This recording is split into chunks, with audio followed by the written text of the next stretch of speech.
Bueno, imagínate esto por un segundo. Octubre de 1993. Uf, qué época, ¿eh? Totalmente.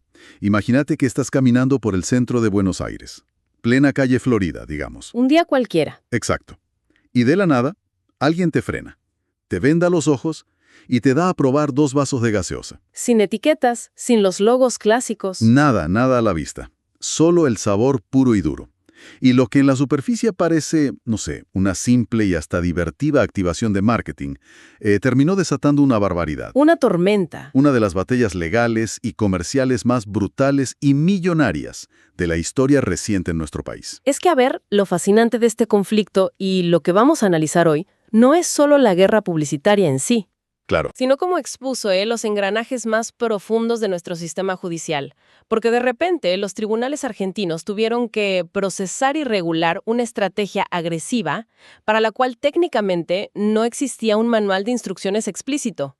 Era terreno inexplorado, digamos. Totalmente. Fue un choque frontal entre dos gigantes globales, pero peleado vaso por vaso, en las veredas y luego foja por foja en los juzgados. Y por eso le damos la bienvenida a la audiencia a este análisis profundo, una verdadera clase magistral de derecho comercial. Hoy nos enfocamos en un documento histórico clave, Jurisprudencia pura que... tal cual. El fallo de primera instancia caratulado de Coca-Cola Company y otros contra Pepsi Cola Argentina, SAIC y otros. Dictado por el juez Edmundo Carbone, allá por fines de 1998, en el Juzgado Civil y Comercial Federal número 1. Exacto. Y la misión de esta sesión es desempacar todo esto. No nos vamos a quedar solo con la anécdota retro de la tele de los 90. No, vamos a ir al hueso. Claro, vamos a desentrañar cómo el derecho procesa la guerra de marcas, qué significa realmente la lealtad comercial y cómo se marcan los límites en el libre mercado. Para entender el inmenso problema jurídico que aterrizó en el despacho del juez Carbone, es indispensable primero establecer la materialidad de los hechos. Bajar a tierra lo que pasó. Exacto, porque el derecho nunca opera en el vacío, ¿viste? Se aplica sobre realidades concretas y las realidades de esta campaña, este famoso desafío Pepsi, fueron sumamente disruptivas. Fue una emboscada comercial brillante. Sin dudas. Pepsi, junto a su embotelladora Baeza y la agencia de publicidad David Rapto, lanzan esta campaña con un lema muy agresivo. Desafío Pepsi y deja que tu sabor decida. Degustaciones a ciegas en puntos estratégicos de la ciudad. Y el nivel de agresividad no terminaba en la calle, porque fíjate, las reacciones de la gente, probando y eligiendo, se filmaban y esa misma noche iban a la televisión abierta. Era instantáneo. Literalmente, usaban a los consumidores en tiempo real para decirle a su rival, che, la gente nos prefiere a nosotros. Y ese fue el detonante. La reacción obviamente no se hizo esperar, y la parte actora, o sea Coca-Cola, activó un mecanismo legal masivo. Con todos los cañones. Interpusieron una demanda por daños y perjuicios exigiendo compensaciones millonarias. Para darte contexto de la magnitud, reclamaron sumas súper exactas y altísimas. A ver, tírate unos números. 372.515 pesos para una filial, 379,000 y pico para otra y casi 40,000 para la casa matriz. Una locura. Y esto en la época del 1 a 1. O sea, un peso equivalía a $1. Exactamente. Pero más allá de la plata, lo verdaderamente revelador es el arsenal de acusaciones. Claro, porque leyendo el expediente, no es que dijeron simplemente me ofendieron. La lista parece el índice de un manual de delitos comerciales. Hablaron de desvío ilícito de clientela, denigración de producto, hasta mensajes subliminales metieron en la demanda. Pero hay un punto, y esto me vuela la cabeza, donde llegaron a denunciar que su competidor estaba usando envases viejos. ¿Sí? Lo de las botellas. Claro, decían que usaban botellas retiradas del mercado en 1983 para servir supuestamente un líquido adulterado y forzar el resultado a su favor. Esa es la famosa acusación de manipulación física. Alegaban que, al usar botellas viejas, la prueba dejaba de ser un test de sabor para ser un fraude armado. Y acá, déjame frenar un segundo porque yo me pongo en el lugar de la marca afectada.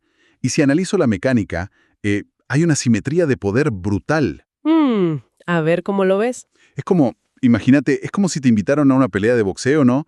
Pero resulta que el árbitro, el promotor y el que cuenta los puntos son todos del equipo de tu rival. Claro. Si el empleado de la campaña de Pepsi es el que sirve los vasos, el que esconde la botella y edita el video, ¿por qué el sistema legal no asume directamente que ahí hay manipulación? Es sentido común. Es una deducción re lógica desde el sentido común, pero el derecho procesal opera bajo premisas mucho más estrictas justamente para evitar el colapso del sistema. Claro. Y acá entra una regla de oro, que es la carga de la prueba. Bien. El sistema no puede asumir el fraude solo porque el escenario resulta conveniente.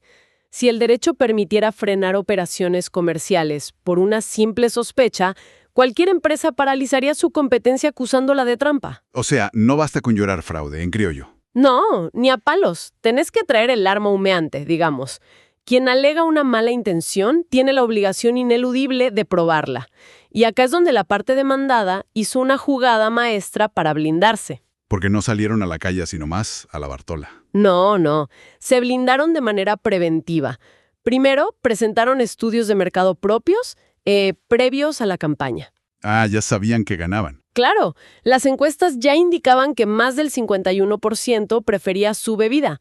Así demostraron que no estaban lanzando una campaña suicida que dependiera de hacer trampa. Tenían respaldo estadístico. A mejor manera, con actas notariales. Ese detalle es fenomenal. Llevaron escribanos públicos a las degustaciones. No era un promotor sirviendo gaseosa. Tenías un escribano dando fe pública de que el líquido de la botella roja era ese y no estaba adulterado. Tal cual. Y eso derribó por completo la presunción de manipulación. Y esto, claro, nos lleva a un cruce de caminos, porque si la empresa que hizo el desafío prueba que no hizo trampa, el debate cambia totalmente de eje. Completamente. Ya no es si mintieron. La pregunta que surge es, ¿era ilegal en la Argentina de 1998 hacer publicidad comparativa? Y esa es la gran pregunta que articula todo el fallo de Carbone.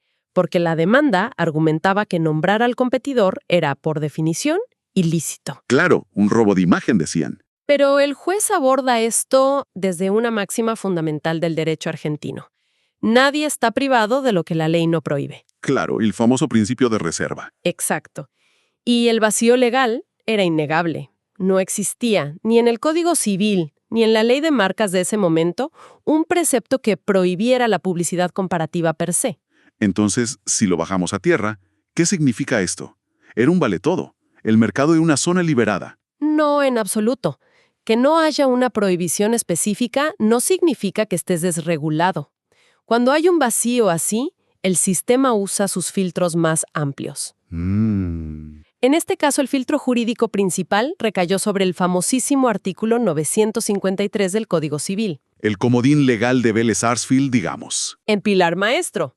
Este artículo establece que el objeto de los actos no puede ser imposible, no puede ser ilícito, contrario a las buenas costumbres o perjudicar derechos de terceros. Ok, pero ahí me entra la duda. Porque Coca-Cola decía justamente eso, que la publicidad era parasitaria y que violaba las buenas costumbres. Claro.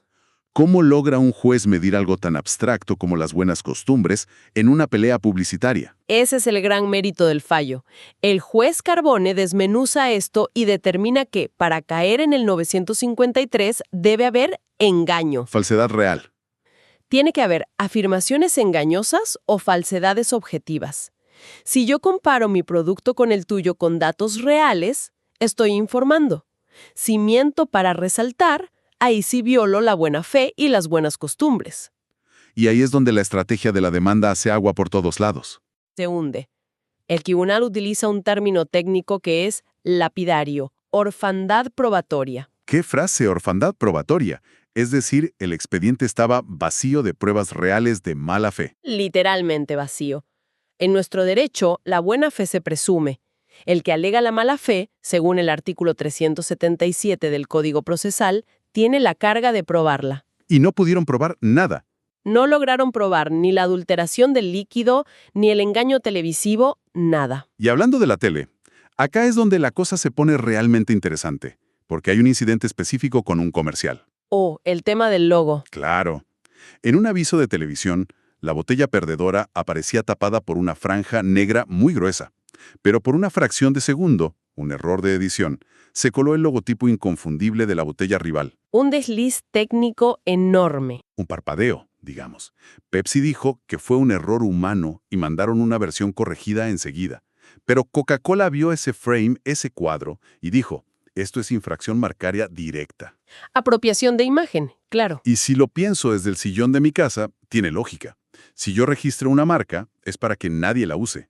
Es como, es la diferencia entre citar un párrafo en un ensayo crítico y directamente fotocopiar el libro para venderlo, ¿no? Es una excelente analogía.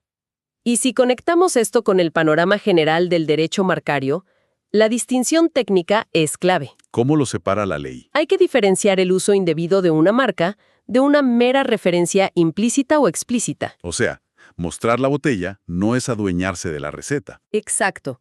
El uso indebido, el que se penaliza, es el aprovechamiento parasitario que busca generar confusión. Te engaño para que creas que estás comprando algo que en realidad es de otro origen. El clásico engaño de las imitaciones, digamos. Tal cual. Pero en un test comparativo leal, no hay confusión. Los catadores sabían que comparaban dos productos distintos, aunque no vieran el logo. La aparición fugaz de la marca o la referencia solo sirve para identificar al rival, no para confundir al consumidor sobre quién fabrica la gaseosa. Claro, la campaña gritaba, nosotros somos nosotros y ustedes son ustedes. Exactamente. No había intención confusa.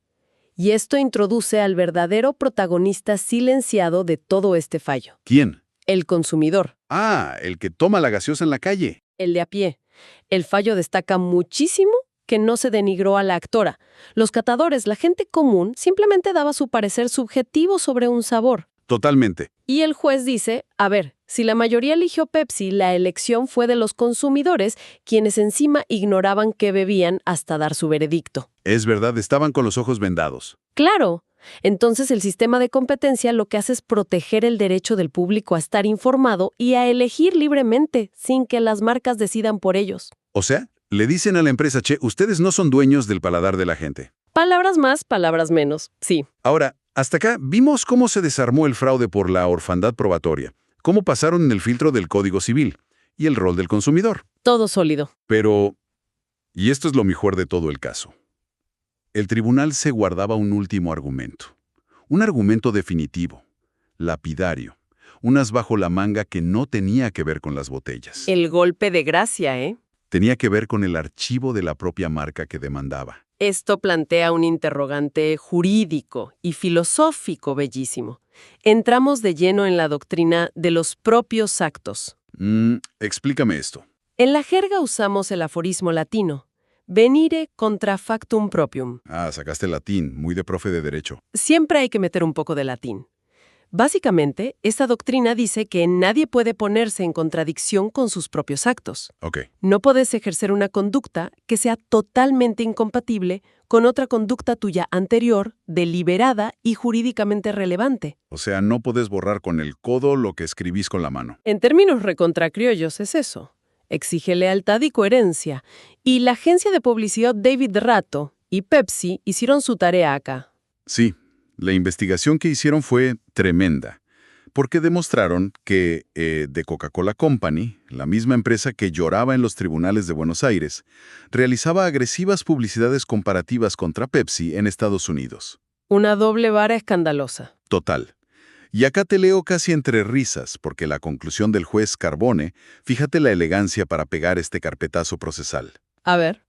El juez dice que, al lado de la ferocidad de lo que Coca-Cola hace en Estados Unidos, el desafío Pepsi de acá resulta, cito textual, un inocente juego infantil. Lapidario. Un inocente juego infantil, le clavó en la sentencia. Es que, desde el análisis profundo del derecho, esto no es solo un retoque de color o una chicana del juez. Es la base de la sentencia. Es el clavo final en el ataúd de la demanda. Pretender prohibir en Argentina y encima exigir sumas millonarias por una práctica que vos mismo promueves activamente en tu país de origen, atenta contra la lógica jurídica. Contra la equidad misma, digamos. Claro, el juez concluye que quien contradice sus propios actos está invocando su propia torpeza. Y un principio universal es que nadie debe ser oído en un tribunal si invoca su propia torpeza. Te quedas sin legitimidad moral y legal. Es brillante. Es decirle, mira, no podés venir a rasgarte las vestiduras a Buenos Aires por algo que en Atlanta aplaudís. Te cortan las piernas legalmente. Completamente. La coherencia es un requisito indispensable para pedir justicia. Bueno, ha sido muchísima información. Una clase magistral posta. Así que como hacemos siempre, es hora de cerrar los cuadernos, pero antes, hagamos un resumen conceptual, bien tipo repaso para examen, para fijar conocimientos. Me parece perfecto. Podemos estructurar todo esto en 4 pilares clave. Dale, vamos con el primero. 1. Los hechos demostraron que no hubo engaño. Ante las actas notariales, las simples acusaciones cayeron por orfandad probatoria. Quien acusa, tiene que probar. Quedó clarísimo. Segundo punto. 2. La publicidad comparativa es lícita siempre y cuando no vulnere el artículo 953 del Código Civil. Es decir, mientras no haya falsedades objetivas o mala fe comprobada, se puede comparar. Perfecto. Tercero. 3. El consumidor es el árbitro final de este sistema.